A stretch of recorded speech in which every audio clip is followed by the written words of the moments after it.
तो ब्रेन हमारा काफ़ी इम्पोर्टेंट ऑर्गन है और हमारे शरीर में जितने भी ऑर्गन हैं सभी को कंट्रोल करता है। तो ब्रेन यह एक तंत्रिका तंत्र का यह एक भाग है। तो ब्रेन का कुछ बेसिक जानकारी जो एग्ज़ाम में पूछे जाते हैं मैं बता देना चाहता हूँ। तो पहला, ब्रेन का वजन कितना होता है? तो पुरुषों में ब्रेन का वजन 1450 ग्राम होता है और महिलाओं में 1350 ग्राम होता है। तो ऐसा क्यों होता है कि महिलाओं में ब्रेन का वजन कम होता है तो उसका क्या दिमाग कम होता है? ऐसा नहीं, उसका शरीर शरीर का वजन पुरुषों की तुलना में महिलाओं का वजन कम होता है। तो उसके ही एक औसत, तो शरीर के वजन के अनुसार ही ब्रेन का भी वजन होता है। जैसे बच्चों में ब्रेन का वजन 300 से 400 ग्राम होता है। ब्रेन तंत्रिका कोशिकाओं का बना होता है। इसमें कोई सेल डिवीजन यानी कोशिका विभाजन नहीं होता है। न्यूरॉन सेल्स यानी तंत्रिका कोशिका में सेंट्रोसोम नहीं पाया जाता है, जिसके कारण इसमें कोशिका विभाजन नहीं होता है।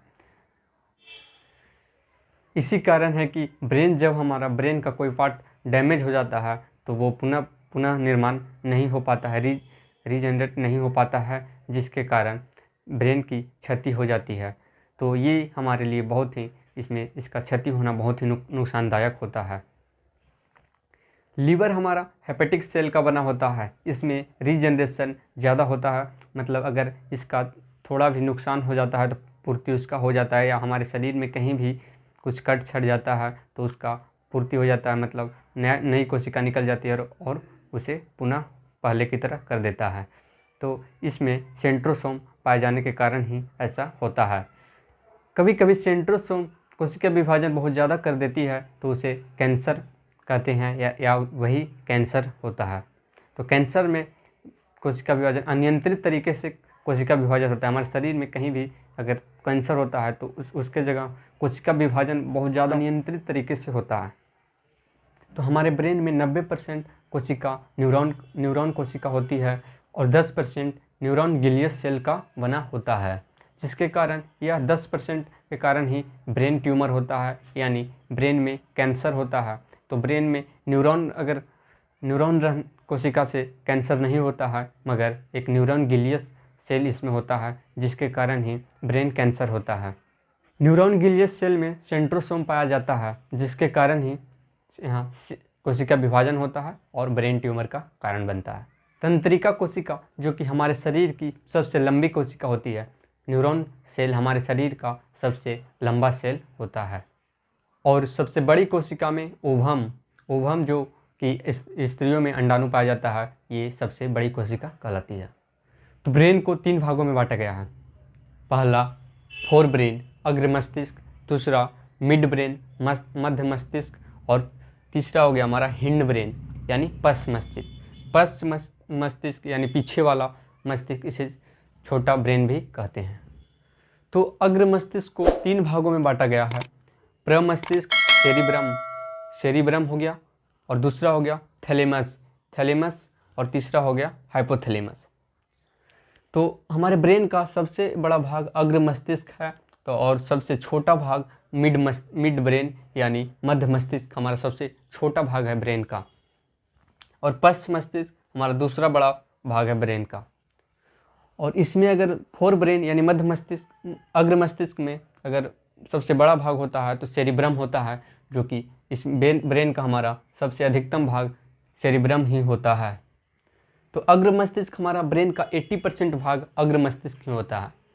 तो हमारे शरीर में कोई भी एक्टिविटी होती है तो वो हमारे ब्रेन को तुरंत सूचना मिलती है। तो ब्रेन को सूचना कैसे मिलती है? तो इसमें न्यूरॉन सेल्स होता है, सेल होता है जो कि हमारे ब्रेन को तुरंत ही ये सूचना पहुंचाता है। स्पाइनल कोड, स्पाइनल मेरुरज्जु, इसके द्वारा ही एकदम रेसे की तरह जैसे वायरिंग रहता है घरों में, जिस तरह से आप वायरिंग देखते होंगे, उसी तरह से पूरे शरीर में यह जाल की तरह बिछा हुआ होता है। जैसे हमारे शरीर में गर्म का अनुभव, ठंडा का अनुभव, या दर्द महसूस, या कभी कांटा चुभता या कुछ भी हो, तो कोई भी एक्टिविटी, तो ये हमारे सारे ये सूचना पहुंचाता है। स्पाइनल कोड के द्वारा ही सारा सूचना पहुंचाया जाता है। और मध्य मस्तिष्क यानी मिड ब्रेन का कोई भाग नहीं होता है। और पश्च मस्तिष्क यानी हिंड ब्रेन का भी 3 भाग होता है। तो आइए इसके भी 3 भाग को देखते हैं। हिंड ब्रेन के कौन कौन से 3 भाग हैं, तो आइए देखते हैं। पहला पोन्स हो गया पहला, और दूसरा हो गया मेडुला ऑब्लिंगेटा दूसरा भाग, और तीसरा भाग हो गया हमारा सेरिब्रम नहीं सेरिबेलम अनुमस्तिष्क। सेरिब्रम ये अग्र मस्तिष्क हमारे यानी हिंड ब्रेन का भाग हो गया। तो आइए देखते हैं अब एक एक करके सारे क्या कार्य हैं, सभी भाग का क्या क्या कार्य हैं। तो आइए देखते हैं। तो पहला देखते हैं फोर ब्रेन में। तो फोर ब्रेन का पहला पार्ट है सेरिब्रम जो कि मस्तिष्क का सबसे बड़ा भाग है और महिलाओं में यह ज़्यादा एक्टिव होता है। अब फोर ब्रेन में ही हमारा जो मेमोरी का संग्रह होता है वो फोर ब्रेन में ही होता है। तो फोर ब्रेन को भी 4 भागों में बांटा गया है। तो पहला इसको इधर का भाग फ्रंटल लोब में, और दूसरा पेरिटल लोब, तीसरा टेरिम्पोरल लोब, और चौथा हो गया ऑसिपिटल लोब। तो आइए इसको देखते हैं ब्रेन के सभी भाग को और इससे क्या क्या कार्य हैं।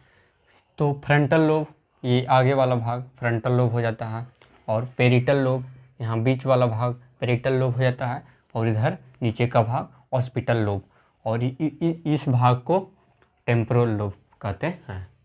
तो आइए पहला देखते हैं फ्रंटल लोब का क्या क्या कार्य है। मेमोरी फॉर्मेशन, मेमोरी को मतलब देखता है, जो मेमोरी फॉर्मेशन करता है, और डिसीजन मेकिंग तर्क मतलब डिसीजन मेकिंग तो डिसीजन लेने की क्रिया जो भी होता है इसी के द्वारा, और क्रिएटिविटी, कई लोगों में ज़्यादा क्रिएटिविटी होता है, कई लोग कम क्रिएटिव होते हैं, और कंसंट्रेशन एंड थॉट भी यही करता है। अब चलिए आगे देखते हैं दूसरा भाग हमारा जो है पैरेटल लोब। तो पैरेटल लोब लॉजिकल रीजनिंग और डायरेक्शन, डिसीजन एंड स्पीड, दिशा और डिसीजन तर्क लेने की, और स्पीड, जैसे हम गाड़ी चलाते हैं तो कितना स्पीड पे चला रहे हैं, मतलब कैसे जाएंगे तो उसमें सामने वाली गाड़ी से टक्कर नहीं लगेगी, किस दिशा में हमें कहाँ मुड़नी है, तो ये सारे हमारा पैरेटल लोब के से होता है। और ओसिपिटल लोब यानी दृष्टि का बोध, जो हम देखते हैं, जो विजन, जो उसका देखने का बोध होता है, जैसे हम ये देख रहे हैं तो इसका बोध जो हमें हो रहा है, जो ये ओसिपिटल लोब से ही हो रहा है। और रंगों की समझ, हमें ये रेड है, ब्लू है, ये रंगों की समझ भी हमें ओसिपिटल लोब से ही होता है। तो आइए अब अगला, तो टेम्पोरल लोब, जिसमें सपने या सोते समय सुनना, ये सब हमें टेम्पोरल लोब नहीं होता है। और एक और होता है लोब हमारा हिपोकैम्पस लोब, जो 5th लोब कहा जाता है। तो इसका कार्य क्या होता है, तो मस्तिष्क का स्मृति संग्रहालय कहा जाता है। जितने भी स्टोरेज जो होते हैं मस्तिष्क में वो हिपोकैम्पस में ही होता है। तो इसमें याददाश्त, तस्वीरें आदि जमा होते हैं। इसे हार्ड डिस्क ऑफ ब्रेन भी कहा जाता है, इसे ब्रेन का हार्ड डिस्क भी कहा जाता है। तो आइए अब चलते हैं नेक्स्ट। तो थैलेमस का क्या क्या कार्य है, तो थैलेमस का कार्य है नाक, ये 3 सेंसरी ऑर्गन को कंट्रोल करता है, नाक, त्वचा और जीभ। सेंसरी ऑर्गन 5 हैं, इसमें जो हमारा आँख और कान है उसको दूसरा अन्य ऑर्गन मतलब कंट्रोल करता है, तो उसके बारे में बताएंगे। तो पहला ये नाक को, जो कि नाक से गंध का पता चलता है, त्वचा जिसे स्पर्श करने पर, छूने पर स्पर्श का पता चलता है, गर्म और ठंडा का पता चलता है, जीभ के द्वारा स्वाद का पता चलता है। अब आते हैं तीसरा हमारा जो इसका पार्ट है फॉर ब्रेन का, हाइपोथैलेमस हमारे शरीर के तापमान को नियंत्रित करता है, हमारे शरीर के टेम्परेचर को कंट्रोल रखता है, और जो भूख, प्यास, डर, गुस्सा, मुस्कान, दर्द, प्रेम और नफरत, इन सब का आभास हमें हाइपोथैलेमस से ही होता है।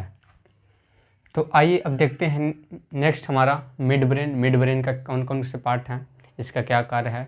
तो आइए, तो मिड ब्रेन का एक ही पार्ट है, इसका 2 संवेदी अंगों पर नियंत्रण करता है, जो हम बताएं आँख और कान, ये दोनों पर नियंत्रण कौन रखता है, तो मिड ब्रेन यह दिमाग का सबसे छोटा भाग है।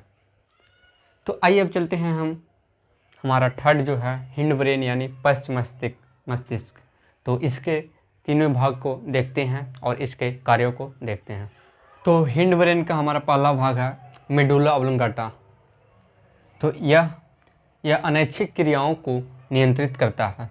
अनैच्छिक क्रिया मतलब कि जो हमारे लिए बहुत ही ज़रूरी है, जैसे श्वसन हो गया, ब्लड का परिसंचरण हो गया, हमारा पाचन हो गया, इन सब को नियंत्रित करता है। और ये ऐच्छिक क्रियाओं को भी नियंत्रित करता है, जैसे हम उबासी लेते हैं या आग पलक झपकाते हैं या छींकते हैं, जो भी है ये सारे को नियंत्रित करता है। उत्सर्जन को नियंत्रित करता है, पाचन को नियंत्रित करता है और हृदय का धड़कना भी यही नियंत्रित करता है।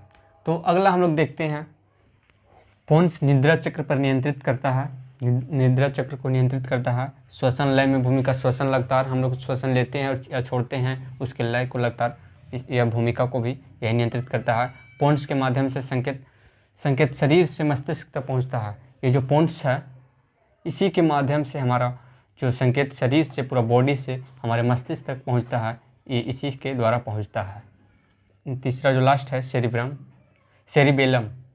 सेरिबेलम जो हमारा बॉडी का बैलेंस बनाता है, यानी शरीर को संतुलित करता है, शरीर को संतुलन बनाए रखता है। पेशीय संकुचन, हमारे पेशीय जो नसें हैं ये सारे को संकुचन जो होता है सिकुड़ता है, जैसे कि हमारा हृदय सिकुड़ता है, फैलता है, तो ये सारे को नियंत्रित करता है हमारा अनुमस्तिष्क यानी सेरिबेलम। और चल क्रिया यानी मूवमेंट कोऑर्डिनेशन को भी ये बनाए रखता है। पोन्स जो है, जो ब्रेन स्टेम जो है ब्रेन का तना जो जिसे कहते हैं, मतलब जो फैला हुआ रहता है, वो पोन्स उसका सबसे बड़ा हिस्सा है। तो चलिए समझ गए होंगे आप लोग। तो मिलते हैं अब नेक्स्ट वीडियो में।